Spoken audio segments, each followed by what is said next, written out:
Hi there. Today I'm looking at a Grenache from a producer called Ochota Barrels. This is the Fugazi Grenache, the 2021, as I say, from Ochota Barrels. This is a McLaren Vale wine, and this is bottle number 1807 of 4,318 bottles that were made. Ochota Barrels, a winery that very quickly became really quite famous in South Australia. Taras and Amber Ochota had met in about 2000. They'd spent time travelling the world, California, Southern Europe, doing peripatetic winemaking jobs, and they decided to go back to Australia and settle in their native South Australia.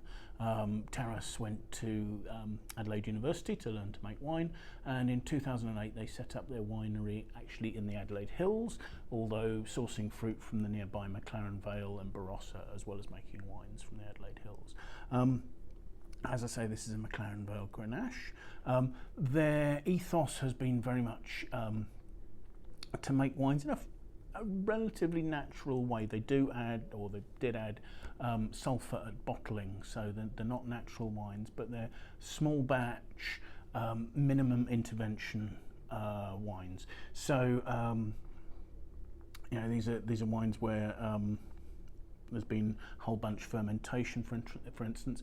Picking has been quite early to maintain good acidity and freshness, which helps give stability to a wine that isn't particularly fined or filtered. There's no fining or filtering goes on with these wines.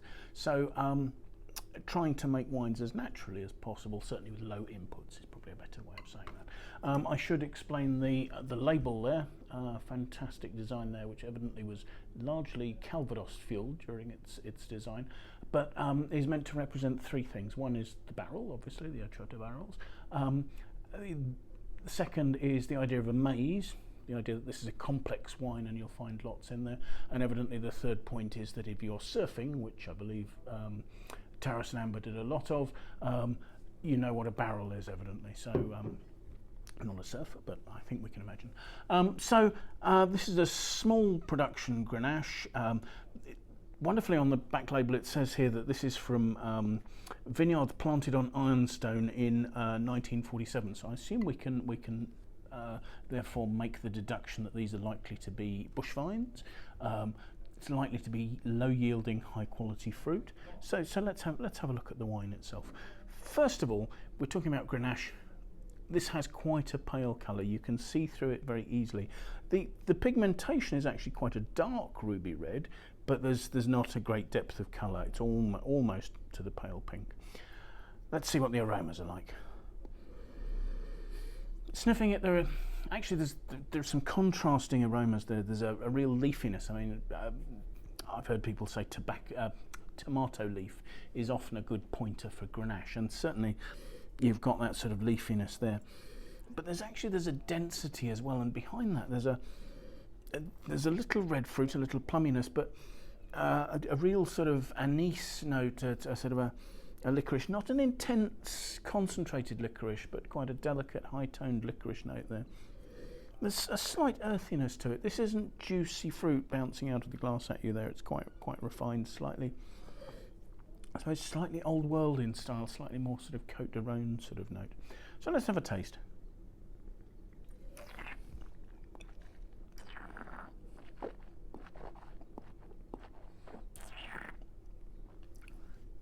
The wine is light-bodied and fresh.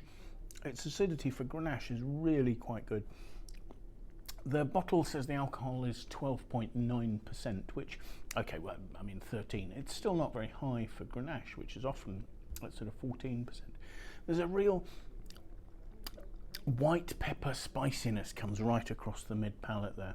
And that actually allows a little alcohol warmth to come through. It's not big-bodied. The tannins aren't heavy, but they're present. There's an earthiness to the wine. I do wonder whether it's got a tiny touch of Brettanomyces in it. Not enough to spoil it, but it gives an earthy taste to the wine, and it sort of stops the primary fruit from being too sort of juicy red fruit coming out. I mean, there is a juiciness on the finish because of the lovely acidity. It's that juicy freshness, but that's quite restrained. The flavours last nicely, but they're elegant, long flavours rather than necessarily being powerful and rich. It's a complex wine. It's a wine that, a wine for sort of thinking about and discussing.